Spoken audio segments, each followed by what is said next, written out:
तो आज मैं आपको एक अनोखी रहस्यमय कहानी सुनाऊंगा। अगर आप चैनल पर नए हैं तो अभी सब्सक्राइब कर ले तथा कहानी पूरा देखें। अंत में एक अनोखा रहस्य छुपा है। धन्यवाद। तो सुनिए। बहुत समय पहले एक पहाड़ी रियासत में विक्रम नाम का एक चित्रकार रहता था। विक्रम की विशेषता ये थी कि वह केवल दीवारों पर चित्र नहीं बनाता था, बल्कि वह अपनी कल्पना से हवा में भी रेखाएं खींचने का प्रयास करता था। उसका मानना था कि महादेव का रूप इतना विशाल है कि उसे किसी कैनवास या दीवार पर कैद नहीं किया जा सकता। एक बार उस राज्य में एक बहुत बड़े कला उत्सव का आयोजन हुआ। राजा ने घोषणा की कि जो कलाकार शिव का सबसे अनूठा रूप दिखाएगा उसे राजचित्रकार की उपाधि दी जाएगी। दूर दूर से कलाकार आए। किसी ने सोने की स्याही से तांडव करते शिव बनाए, तो किसी ने मणियों से शिव पार्वती का विवाह उकेरा। लेकिन विक्रम एक खाली फ्रेम लेकर दरबार में पहुंच गया। जब राजा ने विक्रम से पूछा कि तुम्हारा चित्र कहाँ है, तो विक्रम ने कहा कि महाराज, मैंने महादेव का वह रूप बनाया है जिसे केवल श्रद्धा की आंखों से देखा जा सकता है।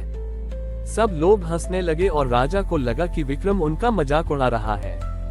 राजा ने क्रोध में आकर कहा कि यदि कल सुबह तक तुमने मुझे इस खाली फ्रेम में महादेव के दर्शन नहीं कराए तो तुम्हें कारावास में डाल दिया जाएगा। विक्रम घबराया नहीं। वह उस रात नदी के किनारे गया और रेत पर बैठकर महादेव का ध्यान करने लगा। उसने सोचा कि महादेव तो अघोर हैं, शून्य हैं। उसने अपनी आंखें बंद की और अपनी उंगली से हवा में महादेव का चित्र बनाना शुरू किया। वह पूरी रात बिना रुके बस महादेव के गुणों को याद करता रहा, उनका त्याग, उनका विष्पी ना और उनका वैराग्य। अगली सुबह जब दरबार लगा तो विक्रम वही खाली फ्रेम लेकर आया। राजा ने व्यंग्य करते हुए कहा कि दिखाओ, कहाँ है तुम्हारे महादेव। विक्रम ने फ्रेम को सूरज की रोशनी की ओर झुकाया और कहा कि महाराज, इस फ्रेम के भीतर कुछ भी नहीं है, क्योंकि शिव स्वयं अभाव में वास करते हैं। जैसे ही सूरज की किरणें उस खाली फ्रेम से होकर दरबार के फर्श पर पड़ी, एक चमत्कार हुआ। फर्श पर पड़ने वाली परछाई में एक अद्भुत छवि उभरी। वह परछाई किसी चित्र की नहीं थी, बल्कि दरबार की खिड़की के बाहर खड़े एक पुराने पीपल के पेड़, बहती धुंध और प्रकाश के ऐसे संयोग से बनी थी कि फर्श पर साक्षात महादेव की जटाएं, त्रिशूल और डमरू दिखाई देने लगे। वह दृश्य इतना जीवंत था कि राजा सहित पूरा दरबार हर हर महादेव के जयकारों से गूंज उठा। विक्रम ने सिद्ध कर दिया कि महादेव को बनाने की जरूरत नहीं है, वे तो हर जगह उपस्थित हैं, बस हमें प्रकाश और स्थिति का सही तालमेल बिठाना होता है। राजा ने अपना मुकुट विक्रम के चरणों में रख दिया और समझ गया, आँख की कला वस्तु में नहीं, बल्कि उसे देखने वाले की दृष्टि और भक्ति में होती है। उस दिन के बाद से उस राज्य में शिव को निराकार रूप में पूजने की परंपरा शुरू हुई। ये कहानी हमें सिखाती है कि हम अक्सर भगवान को मूर्तियों और चित्रों में सीमित कर देते हैं, जबकि वे तो प्रकृति की परछाइयों और प्रकाश की किरणों में हर पल हमारे सामने नृत्य कर रहे हैं। विक्रम की इस कला ने पूरे राज्य में भक्ति की एक नई लहर पैदा कर दी थी, लेकिन जल्द ही इस राज्य पर एक घोर संकट आन पड़ा।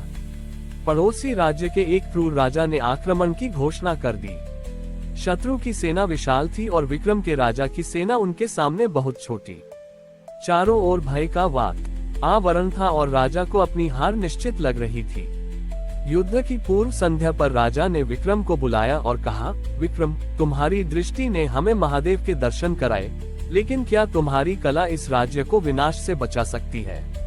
विक्रम ने शांत रहकर उत्तर दिया, महाराज, महादेव महाकाल भी हैं।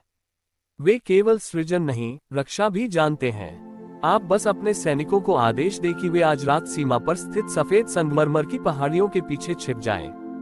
विक्रम ने उस रात अपने जीवन का सबसे बड़ा प्रयोग किया।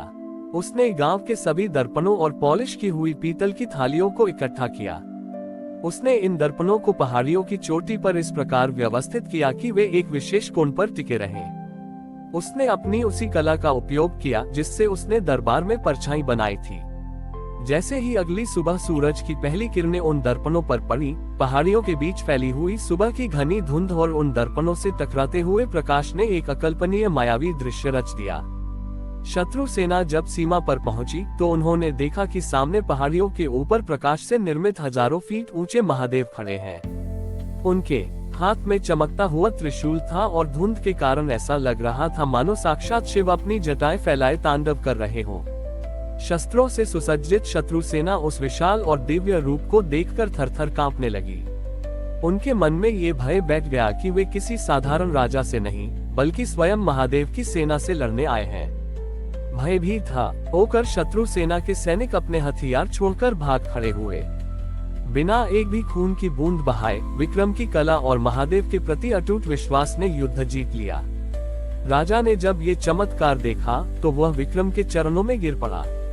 विक्रम ने मुस्कुराते हुए कहा, महाराज, यह मेरा चमत्कार नहीं है। जब विश्वास और बुद्धि एक साथ मिलते हैं तो महादेव स्वयं रास्ता दिखाते हैं। शत्रु अपनी आंखों के भ्रम से हारा है और हम अपनी अटूट श्रद्धा से जीते हैं। उस दिन के बाद विक्रम ने अपनी कला को केवल महलों तक सीमित नहीं रखा, बल्कि उसने आम लोगों को सिखाया कि कैसे अपनी आंतरिक दृष्टि को जगाकर असंभव को संभव बनाया जा सकता है।